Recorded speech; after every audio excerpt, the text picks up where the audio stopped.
ভালো খেলাকে নিজের ভেতর ধরে রেখেছে। দূর পরবাসে খেলা হলেও লিওনেল মেসির জন্য এদেশের মানুষের ভালোবাসা কোনো সীমানা মানে না। বিশেষ করে বাংলাদেশের তরুণ প্রজন্মের কাছে তিনি কেবল একজন ফুটবলার নন, এক আবেগের নাম। আচ্ছা, যদি কখনো রূপকথার মতো সত্যি সত্যি ফুটবলের এই জাদুকরের মুখোমুখি হওয়ার সুযোগ মেলে, ঠিক এই প্রশ্ন রাখা হয়েছিল ফুটবল প্রেমী বাংলাদেশি তরুণীদের কাছে। মেসির সামনে দাঁড়ালে আবেগে কেঁদে ফেলবেন নাকি বুক ভরা ভালোবাসা জানাবেন? কি বলবেন তারা? চলুন শুনে নেওয়া যাক তাদের মুখ থেকেই।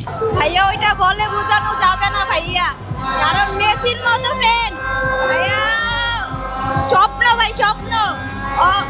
দরকার হলে ভাই বয়ফ্রেন্ড ছেড়ে দেবো, তাও মেসিটা ছাড়বো না ভাইয়া। আমি হয়তো আমার বাসার পাশের স্কয়ার হসপিটালে থাকতে পারি, কারণ আমি ওটা নিতে পারবো না, ওটা আমি বিশ্বাস করতে পারবো না যে মেসি আমার সামনে আছে। আমি স্কয়ার হসপিটালে থাকতে পারবো।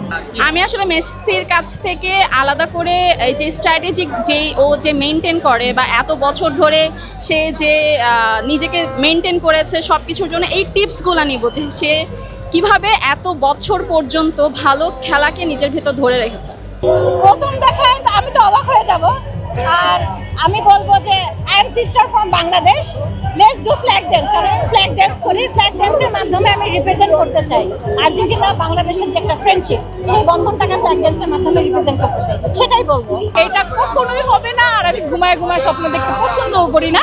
কারণ হচ্ছে মেসি যদি বাংলাদেশে আসে তাকে মনে দূর থেকে এতটুকু দেখতে পাবো, জীবনে নিজের সামনে আনএক্সপেক্টেড ভাই, জীবনে দেখা যাবে না।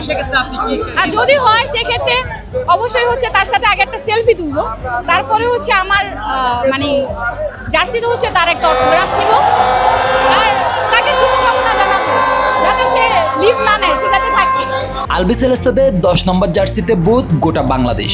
সেই জাদুর কাঠি যার হাতে, সে লিওনেল মেসির সাথে দেখা করার, কথা বলার বা তারই মতো জাদুর কাঠি পাওয়ার স্বপ্ন দেখেন এদেশের লাখো তরুণ তরুণী। আপাতত এই স্বপ্ন অধরা থাকলেও মেসি প্রেমীদের নজর বিশ্বকাপে। আজকের ম্যাচের জয়ের পর সেই আত্মবিশ্বাস এখন তুঙ্গে।